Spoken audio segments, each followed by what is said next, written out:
સાહેબ, મારી પાસે પૈસા નથી અને હું ડિપ્રેશનમાં છું. વારંવાર સુસાઇડ કરવાનો વિચાર આવે છે. જો કે મારા ગયા પછી પરિવારનું શું થશે તે વિચાર મનમાં આવ્યા કરે છે. બાળકોની લાચારી મારાથી જોઈ શકાતી નથી. સગા સંબંધીઓ અને મિત્રો બધાની પાસે હાથ લંબાવ્યા છતાં નિરાશા મળી એટલે છેવટે આપ સાહેબ પાસે મદદની આશાએ આવ્યો છું. આ શબ્દો હતા કાપડના વેપારીના. વળી વેપારીનું આખું શરીર ધ્રુજતું હતું અને હાથ ફફડતા હતા. આખરે રાંદેર પોલીસને તેના પર દયા આવી અને પાણી અને નાસ્તો આપી બેસાડી તેનું કાઉન્સેલિંગ કર્યું હતું.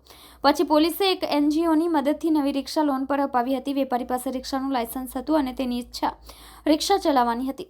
આથી પોલીસે તેને રિક્ષા અપાવવાનું નક્કી કર્યું હતું. 2.92 લાખની કિંમતની નવી રિક્ષા માટે NGO અને પોલીસે મદદ કરી 42,000નું ડાઉન પેમેન્ટ ભરી બાકીની લોન કરાવી આપી હતી. 44 વર્ષીય મકબૂલનું 30 મશીનનું કારખાનું ટેક્સટાઇલ માર્કેટમાં કાપડની દુકાન પણ હતી. ગોપીપુરામાં રહેતા 44 વર્ષીય મકબૂલ કાંગોલિયાની 3 વર્ષ પહેલા અડાજણના આલિશાન ફ્લેટમાં રહેતા હતા અને રિંગ રોડની ન્યૂ ટેક્સટાઇલ માર્કેટમાં કાપડની દુકાન તથા આંજણા ફાર્મમાં 30 એમ્બ્રોઇડરી મશીનનું કારખાનું ભાગીદારીમાં ચલાવતા હતા.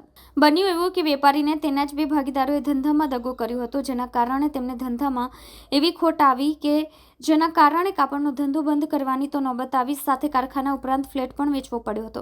ભાગીદારોના વિશ્વાસઘાતના કારણે વેપારી રોડ પર આવી ગયો હતો અને વેપારી એક બેડરૂમ, હોલ, કિચનના નાના ફ્લેટમાં 4 બાળકો અને પત્ની સહિત 6 જણા સાથે રહેવું પડ્યું હતું.